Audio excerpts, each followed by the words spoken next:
Next on Cooking on the Wild Side. Brunswick Stew. I've heard of it all my life. Don't know what it is. I have too. Now, if somebody told you Brunswick Stew, they were going to fix. Where would you think that originated? Where would you think that came from? England.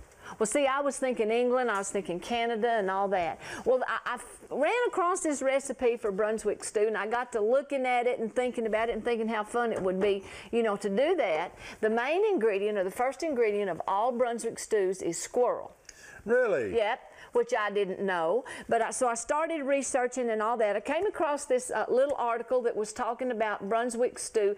Everybody on I guess, the eastern coast claims fame to they originated there. Oh, it was one of Thomas Jefferson and John Adams' favorite foods. Really? Yep. Both of which probably were squirrel Right, hunters. one of their favorite foods, and then this article that I was reading was talking about it. There is a recipe for Brunswick stew came out of Williamsburg, and it was in the first ever written cookbook that was published in, I think, 1742. Last year I was at Williamsburg. I was visiting, and I have that a reproduction, of course, but I have a reproduction of that cookbook, and I got to looking in here. And that's the first cookbook ever printed in the colonies? Yes, it's called The Art of Cookery, or Accomplished Gentlewoman's Companion. Well, Phyllis, that's probably got all kinds of roadkill. Oh, it's just a hoot. It's just a hoot. No, speaking of roadkill. So anyway, so I adapted my recipe mainly from the one in here because I wanted it to be kind of original and old-fashioned and all that. Yeah. But speaking of roadkill, I didn't want you. I've had a hard time getting the squirrels for this recipe, John. Oh. It's dry and it's hot, and I've chased them and I've chased them. And yesterday afternoon, I was coming home, and this great old big driving. This great old big boar fox squirrel ran under the car, and whoop, and I want you to know, I said, "Oh, there's one," and I turned around and went back. You didn't believe me, did you? You didn't believe me. You have now. You cannot say you've not ever eaten roadkill, because I brought that squirrel home. Sam skinned it, and he is in the pot. Oh, he is in the pot. Squirrel in pot. Yeah, roadkill squirrel. What have you put in so far? What I've done so far in this is I've taken about 4 quarts of chicken broth. Yeah. And I put sliced up 2 onions and put them in there. Salt and pepper, about a half a teaspoon of cayenne pepper I put in there just to give it a little bite. The original recipe had a hot pepper pot. And then I put, okay, at this point it looks like this. And then I use 6 squirrels, and I use 2 chicken thighs. Now, this is one of those recipes that if you want to use all squirrel, use all squirrel. If you want to use squirrel and chicken and some beef or something, whatever you've got, put it in there. Well, what does Williamsburg say?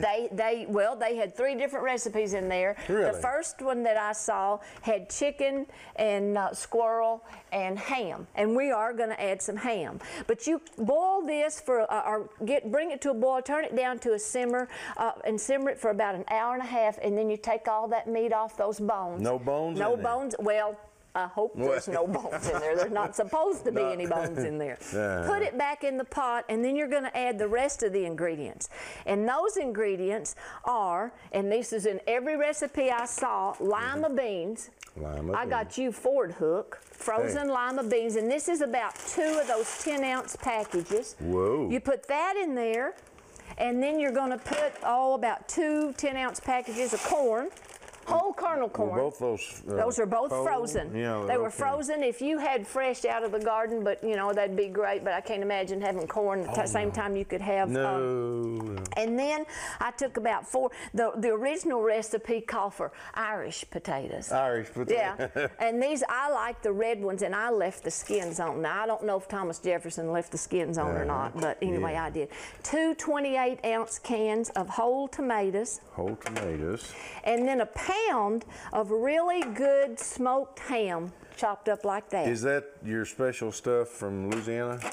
No, that's not tasso. I started to put tasso when I was coming up with this recipe. I started to put tasso, but then I thought, you know, it's so hard for everybody to get tasso, and so I wanted to do an ingredient that more people could do. So it's just pure D ham. That's all there is to this recipe. I'm gonna put the lid back on it. This has to cook, has to simmer again. We're gonna bring it up to a boil. Then this has to simmer for about an hour, and then you'll be ready to taste. I don't mind waiting. Well, I tell you what I think we can do. I think we can just go out there and see if we can find any more squirrels. There are none close to your house. Oh, no. Do you want the 22 or the 410? I just need rock. Oh, later. Made a big old pot of it, didn't it? It did. Brunswick Stew. Look at that. The last little thing you do is add a stick of butter. Stick of butter? Put a stick of butter in here, let that melt. And you know, that was even in the colonial recipe, and I think it just makes it richer. You know, of course, back then they needed that. And butter tends to thicken things up, too. Yeah. So look here, a big old roll. I'm gonna dip down in here and put you a big old spoon of this. Oh boy. Brunswick Stew. Brunswick Stew. Oh boy. Always gonna have to blow it again. Yep. While John tries to taste this, I'm gonna tell you folks how we did this. You take some squirrels, add chicken if you'd like. If you don't, just use straight squirrels. We cooked those squirrels and that chicken in some chicken broth. Added an onion and salt and pepper and a little bit of cayenne pepper and cooked it till those squirrels and chicken just fell off the bone. Then I took them off the bones, put them back in the chicken broth with some lima beans, corn, potatoes, whole tomatoes, and some ham. Cooked them for about another hour till all those vegetables and everything got done. Then when it's done, everything's just kind of falling apart. This is one of those recipes you could put on the stove and just let it simmer all day. As a matter of fact, a lot of the recipes that I read, that's what they did. It'd be a really good camp recipe. Put a stick of butter in there, let that melt, and serve Phyllis, it up. I'm not kidding. Now, he's not kidding, folks. I'm not kidding you. This is the best thing you ever cooked. Do you know people don't believe that anymore because you say that? Yeah, but this time I really mean it. You promise? I'm going to tell Thomas Jefferson that he had a great idea. I mean that. Brunswick Stew. It's a good recipe. It's a fun recipe. It's a historical recipe. Try it.